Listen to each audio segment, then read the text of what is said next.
Good morning and welcome to, I think, what is call number 7 in our AMO series of municipal and public sector communicators calls. We set these up at the start of COVID-19 as a bit of a life raft and a hug for those people that were dealing with COVID-19 on the front line in terms of a communication standpoint. A lot of weird hours and getting thrown into it. As one of the panelists has already said, we've been in a bit of a lull. And now we're talking about how we're going to reopen the economy. We're also getting ready for Victoria Day weekend. So we felt it was good time to touch base and have another call. Our next one after this is not for a month. So if you've got questions, please get them in on this call. I'll introduce our panel in a moment, but just a couple of features going around here for those that are not familiar with Zoom, although most of you are by now. On the bottom, there's a question and answer option that you can use to pose a question to the panel. We use the chat feature pretty extensively. A lot of people post information and links on the chat section. If you are posting to the chat section, just a couple of things. You've got options there to send it to the panelists or the panelists and all participants. Please make sure that you're sending links and information to all participants. If you're saying, hey, we've got this great product we want to share, that's great. We need to change the we to the name of your town or the name of your organization so we know who you are. And by all means, you can post links that other people may find helpful there. We fully expect that the answers to a lot of the questions that are going to come up are among all the participants on this call.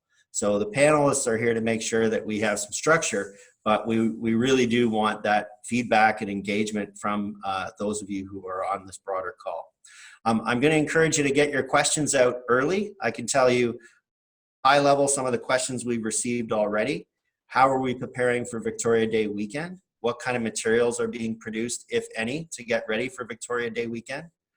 How are we doing with the restarting the economy and the slow steps towards getting certain things reopened again? There's been some discussion about how things are going in hospitals, long-term cares, and shift in messaging for public health.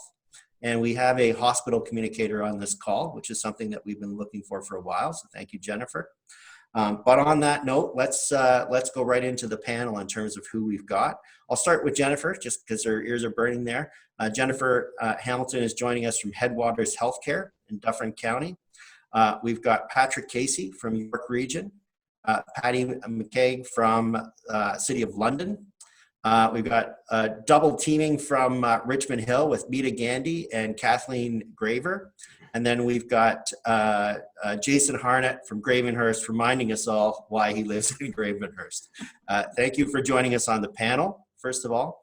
I'm just going to throw it out to the panelists in terms of let's start with Victoria Day weekend, because that has been getting a lot of coverage.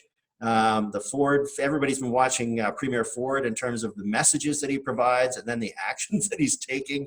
There's been a lot of discussions with mayors. I'm going to throw it up to Jason and say, Jason, how afraid are you of the Victoria Day weekend that's coming, and what sort of preparations are being made to deal with those issues in Gravenhurst, or are they overblown perhaps? Good morning, Brian, and hello, everyone. I'm actually in Muskoka Lakes today, but Gravenhurst is equally as beautiful. Lots of lakes there, and I think the weather may hold back a few people from coming up here. We had quite a bit of snow up in the region over the weekend, and there's more in the forecast, so that might stall people's thoughts about coming up to cottage country. But yeah, there has been a lot of focus on us. I'd like to say hello to all the colleagues that I have been working with and communicating back and forth with, and those include Lake of Bays, Bracebridge, Muskoka Lakes, Huntsville, Georgian Bay, and of course Gravenhurst. And one real great piece of work that came out just recently is a unified message that went out to our entire region from all of our mayors and our district chair that I know that you've all heard this message, but we're resonating it again, and we're all in it together, and that includes seasonal and full-time residents. And we don't want there to be this divide that some people think exists. It is a very small minority, I believe, that of people out there that host those type of feelings. But I think we value both the seasonal and full-time residents on a regular basis. They can come up, that is the messaging, although bring your own provisions, follow the orders that are in place here, and listen to the leaders through our health unit, which is the Simcoe Muskoka District Health Unit, and of course our federal and provincial leaders. I mean, those are the basic guidelines. There are some impacts that we have here in the District of Muskoka. We have a lot of questions around boat launches and boat slips and a lot of our programming. And it continues to evolve. Today, we unfortunately did share some really difficult news, and that was the news that our summer season of the Opera House is going to be canceled. And there was a lot of decisions put into that rationale. And I think Muskoka in this region is going to look differently this summer. It's going to look differently in many of your communities as well. So there was a specific question that came in over the week of whether or not specific materials or communications approaches are being used. So just while you get your head around that, this group of communicators that got together that you mentioned, that's something that we saw as well, because we were dealing with media inquiries through the Association of Municipalities of Ontario. That group of Muskoka area, for lack of a better word, communicators, I thought it was great that they got together on the same page with a coherent message. If you're in Eastern Ontario and you want to see what that message looks like, does it exist somewhere? Where would they find that? Well, as you know, a lot of our mayors in this region have been communicating quite regularly with provincial media and media across the country. Some of the mayors, including the mayor of Muskoka Lakes, Phil Harding, has talked to some worldwide news organizations. They can find those type of unified messages on all of the municipalities' websites. I know that there is an effort to put that mayor's and district chair message into the muskokaregion.com, which is a newspaper that goes out throughout the region in a number of other areas as well. And our mayors are reinforcing it. They're going on and speaking. They're doing their video casts, their YouTube videos. We are welcoming people to join our council meeting. This is the first time that we've broadcast electronically, and people throughout the province can tune into those council meetings. Today we have a council meeting, in fact, at 3 o'clock. So as well, we do have banners. Yeah, there are banners coming over some of our major highways, Highway 11. A lot of them are in an effort to thank the frontline and healthcare professionals, but there is that message again that we're all in this together, seasonal and full-time residents, and that's the way we hope things will continue on. Okay, based on what you're saying there is some signage, largely earned media and social media work being done by elected officials to get that message out. Is that about right in terms of what you're relying on in cottage country to communicate that? That's certainly what I've seen is some of those high profile work by elected officials. Well, of course. I mean, we're using all the other regular communication tools that my colleagues will be using, and a lot of people from Southern Ontario are following the Twitter accounts, the town of Gravenhurst and the district of Muskoka and some of the other ones. Social media is a big tool, and I do encourage residents that may have properties up here to follow those tools and follow our COVID information landing pages where they're being updated on a regular basis. We're trying to keep pace with the rest of you and keep those updates in front of people as often as we can. Okay. Another tool we've got, if we want, I did share it with some of your colleagues that were preparing that message. The Association of Municipalities of Ontario got a request from the Toronto Sun on, how, isn't it great that everybody's going to be going to cottage country, and can you help us promote tourism in cottage country this summer? And we had to explain to them, no, actually we can't, because we don't know what it's going to happen day to day. Right? So it was difficult to kind of thread that needle between public safety and economic recovery, but we did prepare a line of messaging, which is available to anybody who wants it. If anybody's looking for that, just give me a shout. We're happy to share that text, because we kind of went a pretty detailed run down that road. Those people who have seen it, we put that messaging in front of people like the Rural Ontario Municipal Association, for instance, and they seem to like it. So that's available if people want it. There's another question that came in here just from the call participants on the call about differences in consistency of service, and the question relates to fire bans. How there's a fire ban's been lifted in their area, but maybe not in the adjacent area. We're also seeing that with boat ramps is another classic area, or marinas.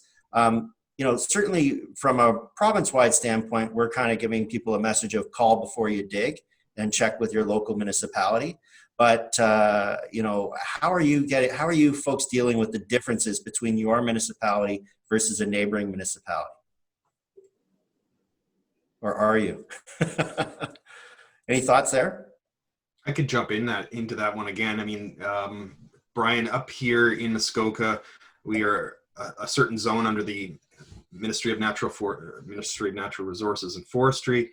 There's an absolute fire ban here. So there will be no fireworks, there will be no campfires, no fun stuff, but it's not only in an effort to restrict fires, but it's also to help out our volunteer fire departments, which we really rely on here. We don't have full-time fire departments, and we don't want to tie up their resources with unnecessary issues. So, and it is conflicting because we get a lot of calls from Southern Ontario, and I know that there are regions in Southern Ontario where they don't have the fire bans, or, I mean, that's up to those specific municipalities. But up here, it is provincially mandated by the ministry. So there is an absolute fire ban, and that will continue on until we're told otherwise. Okay. Let's talk about what we're doing in hospitals. I'm going to move it over to Jennifer. We've been following the evolution of the pandemic over the last few weeks with the largely municipal group we have. How's it been in a hospital? What's it like in hospitals today? What techniques are you using to communicate internally, externally? I'm going to let you start wherever you want to start, because I think there's a lot of meat there. You can stop me, redirect whenever. So Headwaters Healthcare Center is located in Orangeville, and Dufferin County is our county. So we have 8 municipalities here. We also serve residents in Caledon. So we have about 120,000 people or so in our neighborhood, in our area. It has changed. Early days, we had to limit visitors.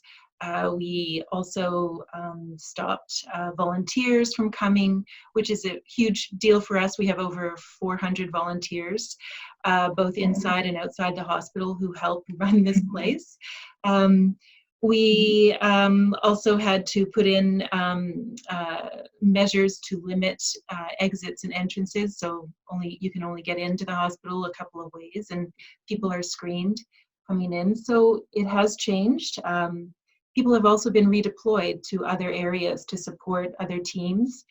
Not only that, other folks have been sent home to work off-site. So as a communicator, I'm one of 2 on the team here. We work remotely and on-site, so I'm on-site today. It has changed things for sure. It is, people are still, we have a code happening right now. So the general activities in the hospital are still happening, but it has certainly changed. The feeling is not as jubilant and joyous as it usually is coming to work. We have, there are fewer people walking the halls for sure. We also have fewer patients because we are not doing as many elective surgeries. We're not doing any elective surgeries, only emergencies. And our emergency department for quite some time was not busy, but we're seeing a change in that shift now. Actually, it's busier than it has been, and I think people have just been staying away until they just can no longer. They need to come and get care. The same could be said for Dufferin County paramedic services in our area. So their call volumes are steadily increasing. We also, on our property, have a COVID-19 assessment drive-through area. So initially, the calls, the activity was quite large, and interestingly enough, 30 to 40% of the people were from outside Dufferin County coming to get assessed. They were coming down from Toronto even. So those numbers have also sort of plateaued, even though the province has opened up and given the directive for more testing. Our numbers are in the 50s, 30s, sometimes 70s per day. So we have seen a shift there. There's a discussion going on now as to a regional model for an assessment center. So we're working with the County of Dufferin and others in our area to look to that in the future. Okay, you've on a point that I've heard other people raise, which is there is some concern that people are avoiding using 911 services until it can be to a tragic state where they're not coming to the hospital when they should be. I'm wondering whether there's been a role for any of the municipal communicators in trying to address that topic. I'm going to start with you, Patrick, just because York Region's large. Yeah, thanks, Brian. Absolutely, and sadly, we've seen that occur in York Region. York Region Paramedic Services call volumes maybe 20-25% down over the last month compared to previous months or previous years. They're just seeing that people are not going to hospital when they should be, not calling 911. Those numbers are down as well. I think there's this fear that of going to a hospital during this pandemic, but yet the hospitals are the safest places to be. We've seen the same thing with the assessment centers. We have 3 hospitals in York Region currently, and an assessment center in each of the 3. And we have spent so much time with the hospitals as well, pushing communications on testing. Go to the assessment center, you will be tested. I think part of the problem from the earlier days is that the criteria has changed in the earlier days of the pandemic from the testing standpoint. They were not testing everybody, and they were focusing more on the healthcare sector. But as the criteria changed, we ramped up the messaging. But still, it's a struggle to get people to go to be tested. We're actually seeing lots of cases now of more asymptomatic in people that have passed, sadly, with no symptoms whatsoever. So the virus evolves a little bit, and we have to continue to be vigilant on the communications front so that people do not fall through the cracks on this. Okay. We received a specific question that's come in. Again, folks, if you have a question to raise for the group, please use either the question and answer section or the chat discussion area, and we'll tackle those. Just jumping back a little bit to Canada Day and prep for that. Really, we had 2 questions that have come in that relate back to that.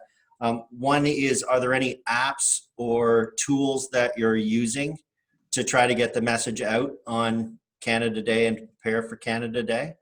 And then a related question, is there anything that you've done to provide or host material for Canada Day that's virtual? And so the one example that comes to mind there is, I know that in High Park in Toronto, everybody wanted to see the cherry blossoms, and there was some effort to make sure that people could see that cherry blossoms through cameras. I don't know how successful that's been.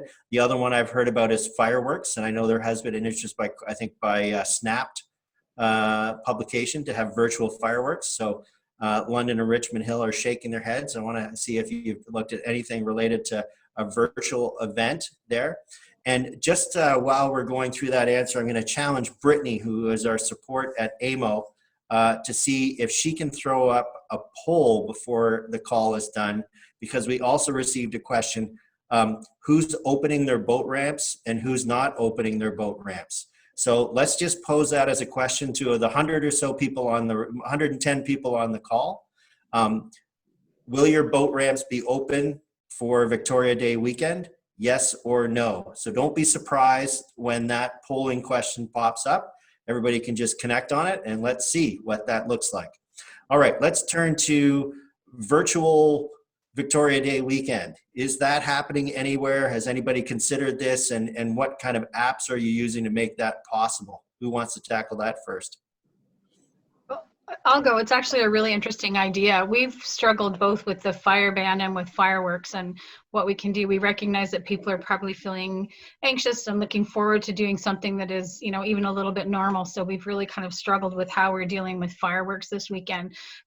So we're basically letting people know that they're welcome to do fireworks, but that we are encouraging them to continue to do the physical distancing and to limit the number of people that are gathering. So we haven't considered a virtual experience, but it's certainly a great idea. So it's a tough one because we really, as like everybody, we don't want to task our fire department.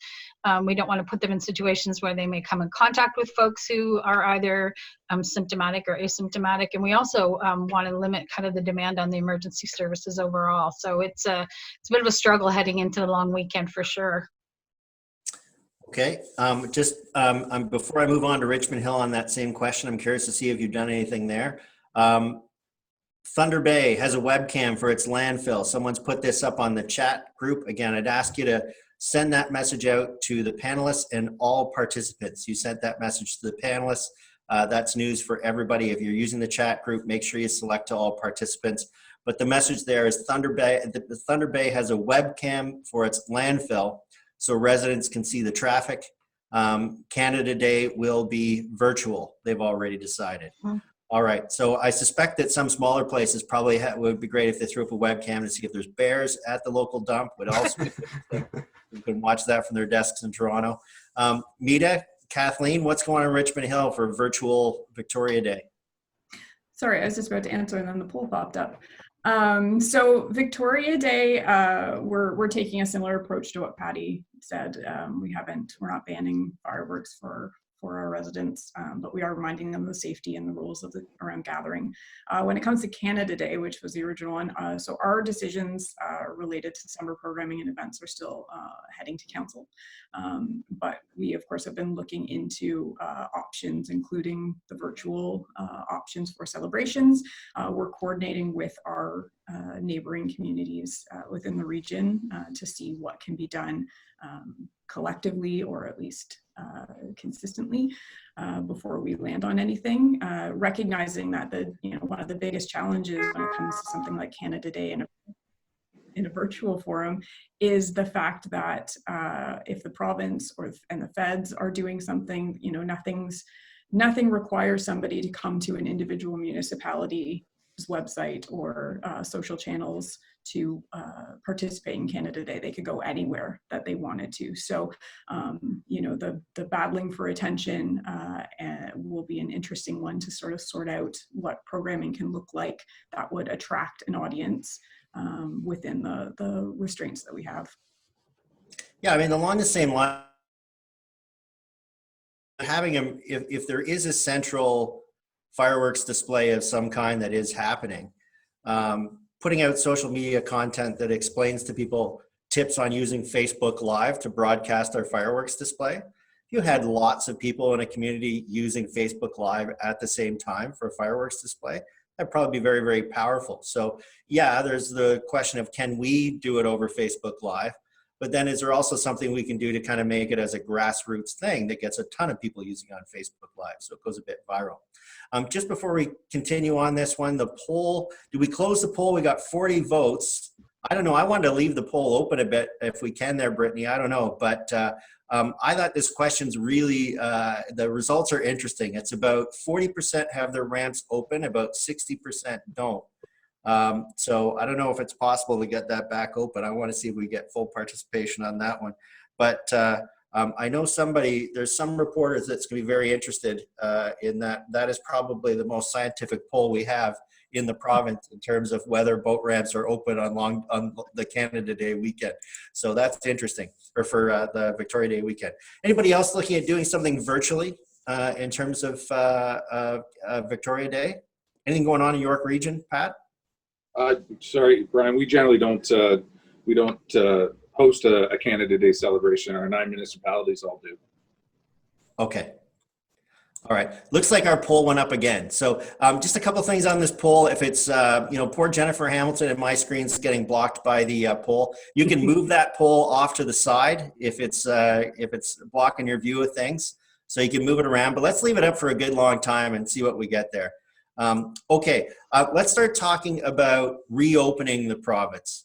Kathleen raised a great point just as we were settling on the call. She said that, when COVID-19 hit, we were all kind of in panic mode and we had to watch the province every day.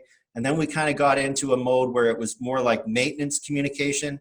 And now we're moving back into this mode where we have to keep our eyes on the daily news conferences to find out what we're communicating today, often with a lot of difficulty in terms of, the example I got, a bylaw officer was just sort of beside themselves and emailed AMO saying, the province just said that you can do curbside pickup for businesses that have a store, a street entrance.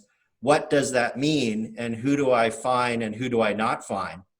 I'm making that up as I go, right? So I'm sure that there's been all kinds of challenges there. How are we doing with this effort to reopen the province? Are you on top of that? Are you just sort of treading water on that front?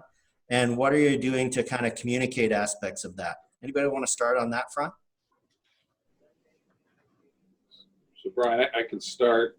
One of the things that we're have in development is a program with our economic development team, and they are reaching out to their partners in the municipalities on that whole notion of reopening and what it looks like.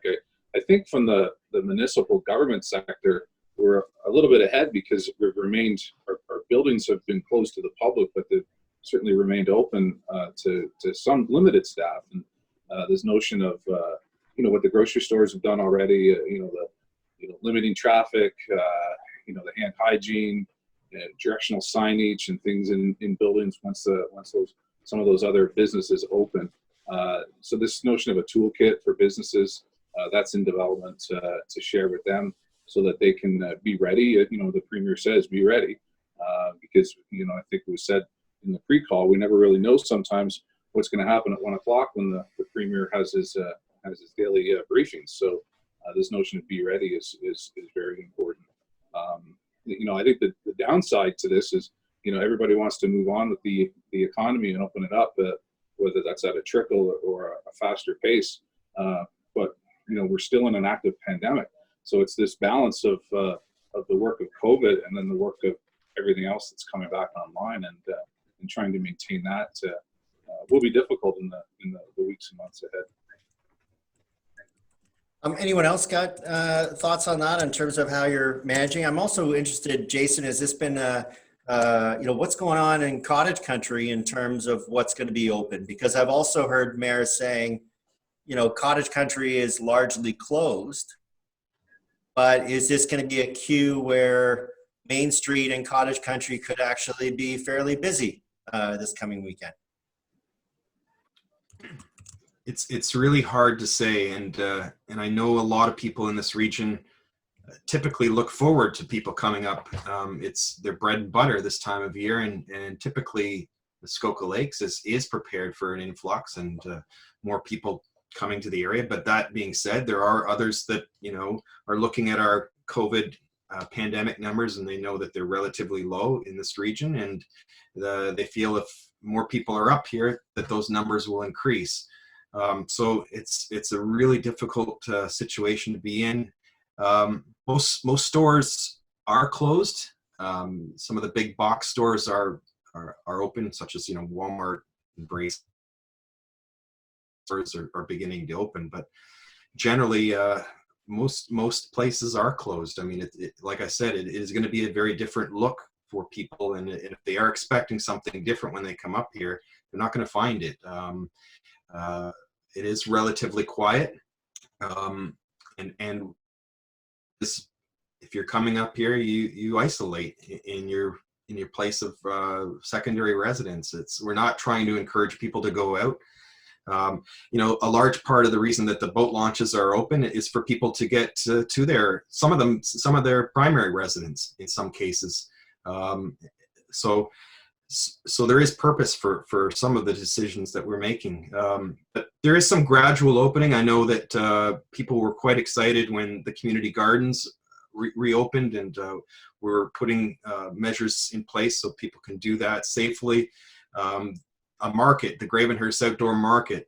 We've been back and forth with the Simcoe Muskoka District Health Unit and our infrastructure, and there is some positive light that will open June 3rd, but it'll be a very different market experience, and it's one of those few sort of outdoor events that will be opening. A lot of them are going to be impacted this year.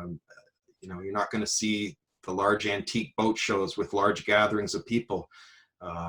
A lot of them are quite hesitant, and again, we're waiting for more instruction from the province as well on how, you know, to best reopen.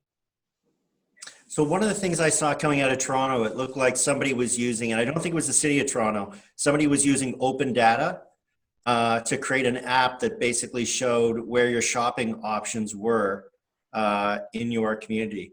And I'm wondering if that's something that any of the panelists have had some work with, where they have identified shopping will be open in specific areas, and you've communicated those specific areas to the community, or is it just kind of wide open and you're leaving it to retailers to figure this out?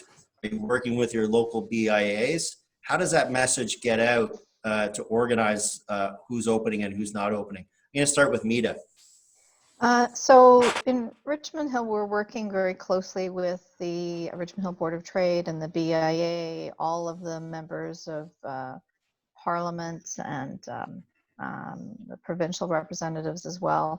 And we have a Recover Richmond Hill task force. And in general, to answer the first part of your question, we're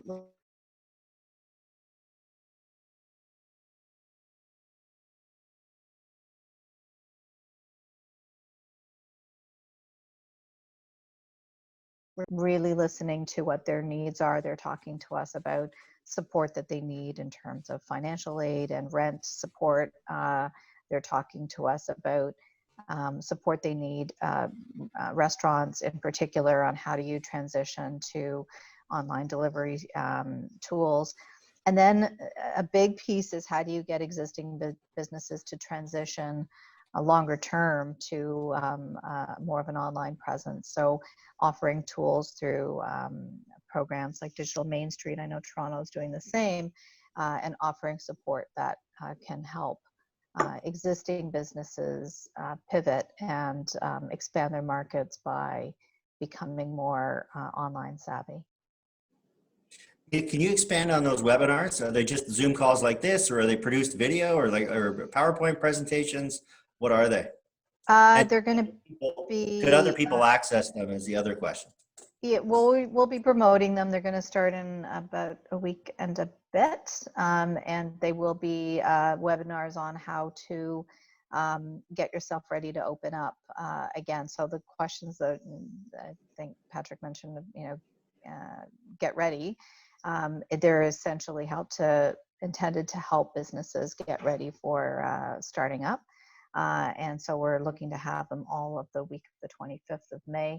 And really the idea is to answer the questions, you know, where am I sourcing PPE? What are my requirements?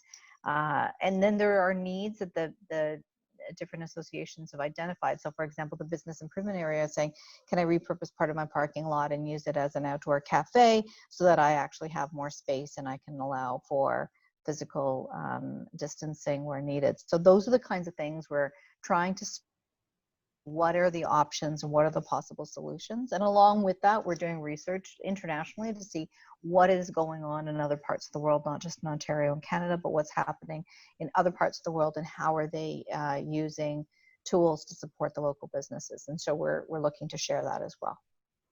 All right, any other thoughts on this in terms of how we're getting people ready or how businesses ready? All right, I'm going to move over to, there was one question that came in. There's a lot of great discussion on the chat feature here. I would say about a third of people are sending their messages to the panelists only and not to all attendees. So once again, please make sure you're sending that information through to panelists and attendees. We're getting more information than the rest of the group is. One of the questions that came up is, are you providing PPE to businesses? And this is a question that I also had for Jennifer in terms of how things are in the hospital, because certainly for the first few weeks that, sourcing PPE question was so dominating. And I'm wondering whether that is still a topic of concern in the hospital, or whether that stuff has started to come to the surface and we're having a better time finding PPE. And then also what that means for retailers that are opening. Has there been any effort to make sure that this material is easy for the average person to come by? Just as an aside, I found in a drawer full of painting supplies, I found 50 latex gloves last weekend, and it was just this joyous moment. I've never been so happy to find some. It's like finding $20 in an old coat pocket. But anyway, there you have it. What's the deal, Jennifer, on gloves and gowns and masks in the hospital these days? Yeah, so certainly it has been a concern. We are part of the provincial PPE supply chain for sure. So we're getting supplies provincially. We also had a huge donation drive actually in our area. So local businesses, you mentioned paint stores, from paint stores to auto body shops, we had a PPE drive that was launched on our website, and we use social media as well to get out to people. Huge outpouring of support, quite frankly, from the community to support the hospital. But we also, we have a supply that will last us, whether it's N95 masks or surgical masks, etc., and gowns that will last us several weeks. And we are part of a regional group now for logistics, so in the county, and part of our Ontario Health team that we have in the region to supply PPE to organizations that need PPE. So whether it's a family transition place or shelters, those folks are also part of our larger collective of PPE provision. Yeah. All right. Sorry to cut you off there. Anybody providing stuff for businesses? Or Patrick, you wanted to weigh in there? So just the whole notion of PPE, as everybody knows, has been the flashpoint through this pandemic from the beginning, and cutting off the supply from China, with the borders being closed. There'll be lots of lessons learned there about producing this more locally and maybe paying a little bit more of a premium, but having the direct supply to it at all times. PPE, there's been a lot of work at the region and with partners on donations, sourcing, trying to pivot to having companies make this themselves, and that whole notion of retooling their business during the pandemic to create hand sanitizer or masks, shields. So that has been great success and great work. I know from our standpoint, we've at York Region, we're asked to, and thankfully we're assisting in the long-term care homes, the private long-term care homes, these community group settings and facilities and homes to help them with their PPE supplies. That's not something that we would typically do, but this PPE issue will be a huge lesson post-pandemic, and you're right, from a business standpoint, we wouldn't be offering that to the businesses. They have to source their own and supply it for their customers, and customers are being proactive as well and sourcing their own and bringing that when they're entering stores moving forward. So this continues to be a huge issue. I was going to add one more thing, if I could, around reprocessing PPE. That's another hot topic directive from the government. We're looking for more direction on that, as I'm sure other people are. But right now, we are we're ceasing the collection at the end of the shift of surgical masks that people are wearing, like the one I have on today. But N95s are now, as of today, well, we've been collecting them for quite some time, but as of today, they're going to be put in a paper bag, Sharpie with your name on it, date and time as to when you had your shift. That'll be put in a big bin, and those bags at the end of the day are all put in a secure location until we get further direction on reprocessing. And the idea is that you would get your N95 back after it's been reprocessed, in case supplies are such that we need to do that. Can we get a plain language explanation on reprocess? That's the other thing, like it's a bit of a pet thing for me, is that the whole language of this pandemic is inaccessible. So is that just cleaning it? That's cleaning it. Yeah, right. Cleaning it. Okay, cleaning it, fine.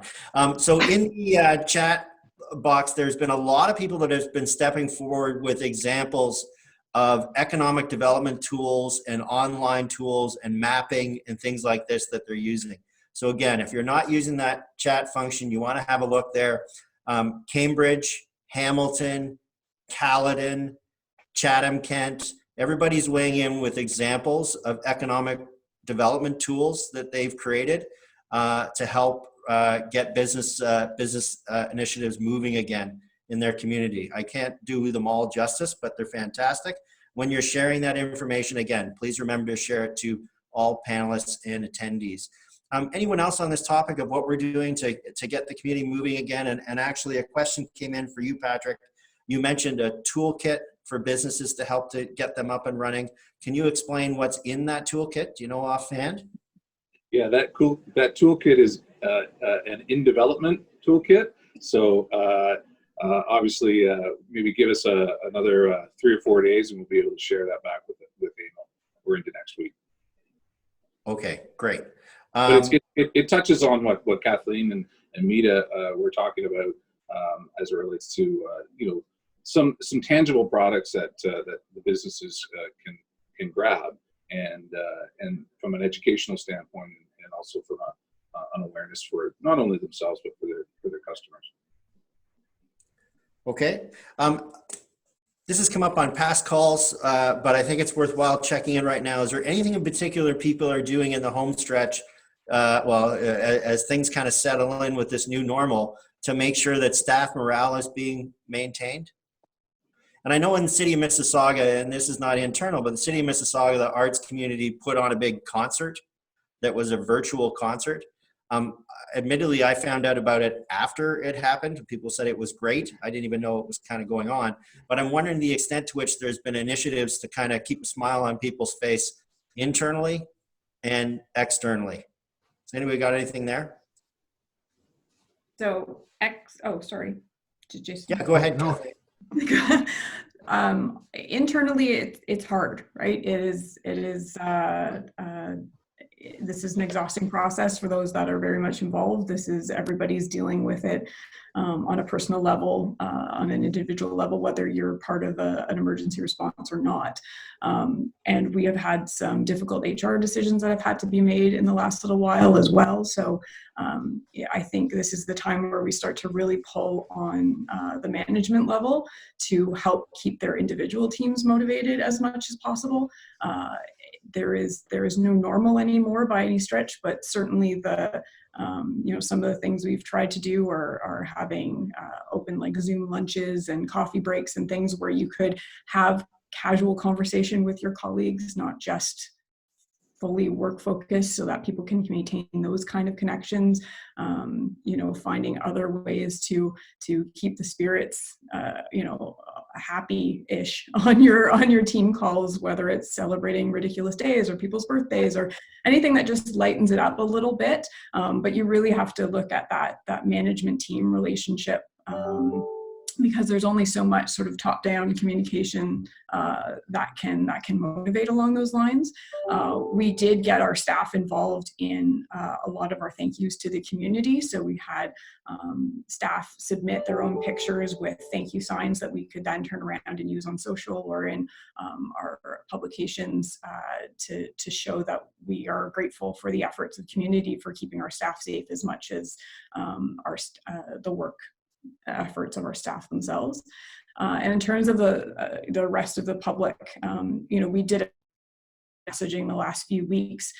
People, you can tell, are starting to get very tired of being told what they can't do, and message fatigue over and over on the same messages, which are important, but not everyone is paying as close attention as we are to everything that's going on a daily basis. So we really started to turn around to the positives of thanking our community for, and then reinforce whatever message we needed to put out there, as opposed to just saying, don't do this. And one of the ways we did it is we reached out to, we've been trying to get different voices involved. So we reached out to some individuals who were born and raised in Richmond Hill, who have gone on to become world champions in a sport, or Olympic members, award-winning filmmakers, activist bloggers, people who have a very large profile now, Stanley Cup champions who have personal ties to our community, and asked them to send us some footage saying thank you to our community and saying what they were doing. And then we edited that into a really short video and pushed it out to the community, and it's gotten some amazing organic reach and great profile, and just, it's a nice feel-good moment for people who have been stuck inside and in a very difficult situation for a couple of months. So we're just really trying to look at new creative ways within the existing means that we have to keep the message fresh and to keep people paying attention. So on that note, in terms of videos that people have produced, if there are people, again, using the chat feature, if there's a video that you've produced that you're excited about, please share it with others. I'd say that the Rural Ontario Municipal Association is actively looking for examples of communities that are celebrating their kind of COVID response through video. Kawartha Lakes put a beautiful one together. If anybody's got something like that, post that and tag the Rural Ontario Municipal Association account, which I think is Roma_ON, as I recall. But if you tag that to Roma will absolutely help spread that message and help you celebrate that and push that across the province. I know that Roma's looking for those examples. Anybody else have anything they're doing in terms of addressing morale, either internally or externally? And just and before we jump on that also, we've got about 10 or 12 minutes left. If anybody's got Hail Mary questions, now's the time to get them in, and I'll keep an eye for those. But thoughts about morale and keeping a smile on people's face. Anyone else got anything there? I'll echo Kathleen's comments around looking for the light. So we've continued to push out the what you can and cannot do, and we obviously have an obligation to do that. But in parallel, we've also looked, we've created a whole campaign around London kindness, and I shared some of the images that we did, but we really look to kind of celebrate the things that people are doing differently, that are about connecting, that are about the human side of it. One of the things this past week, we had a stoplight where somebody noticed that a robin had laid a nest in it, or had created a nest in it. So rather than take it down, our contractors went out and put up a second light so it wouldn't block the stoplight. So we've had the whole community kind of watching this bird's nest, and the birds hatched this week. So the contractor got a great photo. And again, it just organically kind of made its way through the community. We've created some of the kind of cartoonish images, or the illustrated images that we use to celebrate it as well. So anytime there's something that's a little bit different than the don't do that messaging, we make sure that we amplify it as much as we can. And Kathleen, I would agree with you. Internally, it's been really tough. And again, we've gone through some difficult staffing decisions over the past couple of weeks in particular.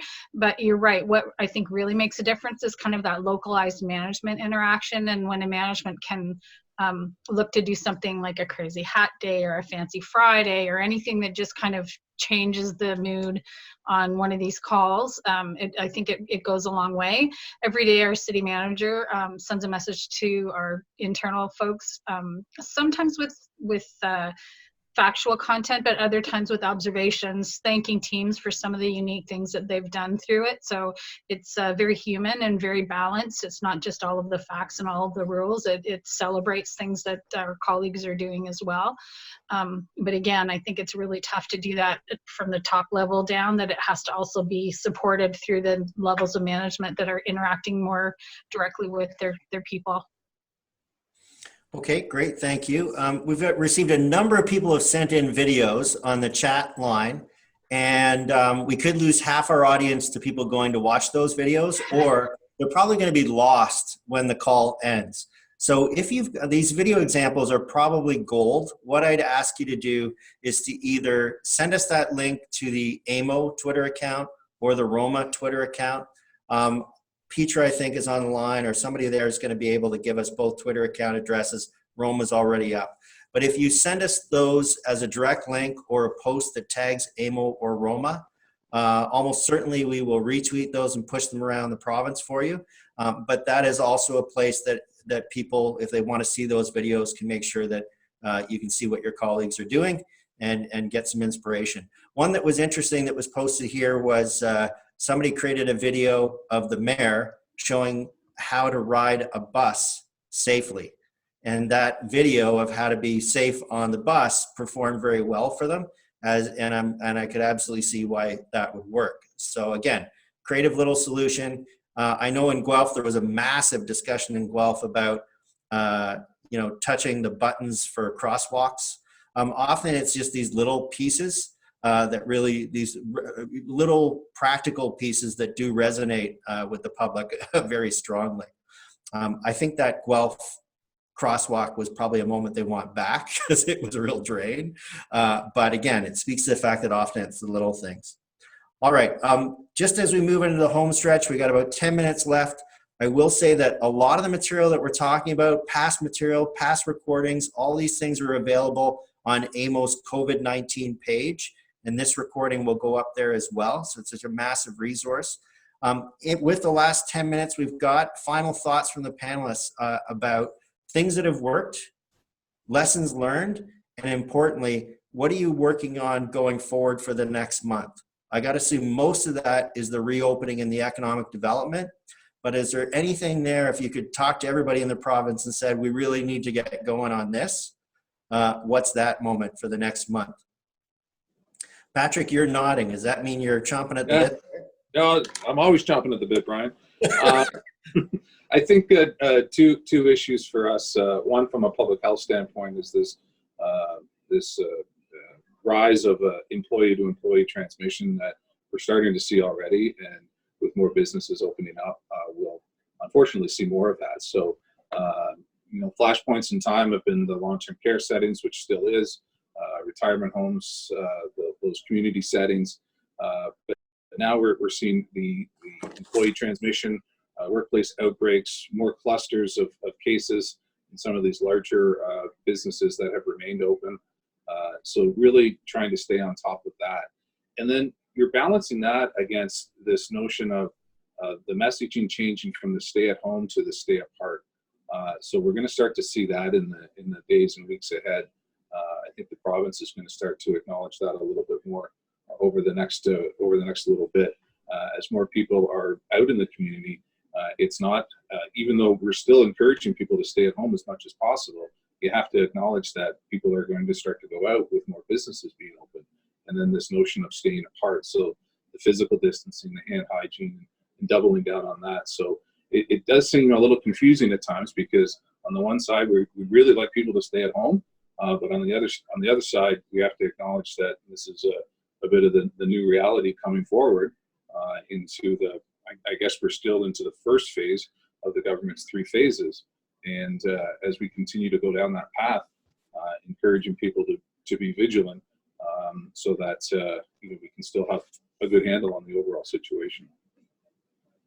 Okay, that's helpful. Anyone else in terms of where you're headed, Meeta? So for me, the pieces that you've mentioned are important. The other pieces, the cost, the implications for municipal operations, and how are we going to survive this economically, just as an entity. That is a big burning question. I know that that's what the major focus is for our interim city manager and members of council, quite frankly. So how do we manage to get through this whole? And then for me, because this is near and dear to my heart, the morale and really the mental health recovery for our staff. I mean, to turn the light back on and have people walk into the building, if that's in fact the case, what how are we dealing with the emotional and mental health toll that this is taking on everybody? I don't think anybody is unscathed. And how are we going to handle that from an employee support perspective, a community support? We have, you know, domestic violence shelters. We have people who are not eating, getting the nutrition they need. And how are we working as a whole community to support both our staff and the people who live in our municipalities? Okay. On that note about the financial impacts, around a few years, and just something I've noticed, right? When everybody in the municipal community says the same thing, the province and the federal government tend to go in that direction. And when the municipal community is divided or giving all kinds of ideas, the government kind of rubs its hands and does whatever it wants. And I'm noticing this question on the financial challenges. We're receiving a lot of media inquiries about that at AMO. That's the one that we're getting constantly. And I know that there has been some sense that things are happening in a bit of an island. So I think if you're really having that conversation about what it means for you financially, I really think it is important that you patch whatever conversation you're having locally into organizations like the Municipal Finance Officers Association, to AMO, and provide that feedback so that everybody's on the same page, so that that conversation isn't too chaotic. The more chaotic that conversation is, the worse the result will be for the municipal community. And we're seeing the same sort of thing where I think a lot of people are having ideas that they want to float about how we move forward 6 months from now or a year from now. But I would just caution people that if you've got a bright idea that you want to promote, if it's done on a very sort of small, local or regional level, and it's not patched into the whole, the net result can be a more chaotic conversation, which tends to end up badly for everyone. So just a pep talk to talk about how important it is that people are sharing their bright ideas to the extent possible, so people are rowing in the same direction. It just has better results. Now, AMO will be very happy that I said that, I'm sure, but that's really just based on 25 years of doing this. When the municipal community or when hospitals or when they're saying different things, they tend to have public policy imposed on them. So it's really just a word of caution on that front. Okay, final thoughts here in our last 5 minutes about where we're headed next, last 3 minutes or so. I will also say there was a couple of questions that came in I can knock off very, very quickly. One person mentioned that one of the challenges with reopening buildings is that there's been stagnant water in buildings, and the Canadian Water and Wastewater Association has prepared communication and fact sheets to help businesses flush their systems so that their water systems are safe and ready to go. So that's good. Another one that we got was boating rules. Has anybody come up with information or communication in terms of safe boating? I know that the federal government has come up with some of that. I've seen it on their social media feeds. And I know that the AMO Twitter accounts tweeted out some of that information about safe boating and practice that you should follow. Just seeing if there's any final questions that have come in. Any final thoughts from the panelists? Any question that we should have covered and didn't? Jason? I was just going to say, I think that there's going to be a lot of takeaways from this, and there's going to be a lot of collaborations that will continue. We've recognized that we're very creative, we're innovative, we can move very quickly if we need to be, and we're going to be using a lot of these tools going forward. I mean, we're going to continue to be innovative and support our community as best we can through some of those tools. I'm just going to go back to echo something that sorry, I just want to echo something that Meeta said too around not underestimating how anxious people will be when they start coming back into our spaces, and that really as an employer looking to do everything we can to make them feel safe and cared for, and that we get it, that, you know, after being at home for 6-8 weeks, it's difficult to walk into a workplace again. So we also got a question about the poll results. The poll results are 40% of the province's boat ramps are open, 60% of them are closed, roughly speaking. Now, there were some people saying, oh, well, you know, that question's a bit tricky. We did our best there, but I think we did the poll twice. So I think 40% open, 60% closed is about right. I just want to thank everybody for their participation, both being on the call and on the panel. The chat line side of this was really on fire on this call, which is great. That tells me that there could be some people out there that really should be on our panel. So if that's something you're interested in, if you want to join a panel on a next call, I'm going to send you my email address. You can do that. I'm sure people like Patrick and Patti would like a break, so that's great. You've been on a number. We do have about 10 or so, 15 or so volunteers that do these calls on a regular basis. We really do appreciate it. I know we get great value from, or great feedback from people telling us that they're valuable. Now, that being said, our next call will not be until June 16th. We're going about a month until our next call. And we thought that that would give us a good heads up to have both the experience of Victoria Day weekend and get us prepared for Canada Day. So June 16th is the next call. I'm going to sign off and thank the panelists. I'm going to thank AMO, and everybody else, go out and wash your hands. Thanks, folks. Bye. Thanks.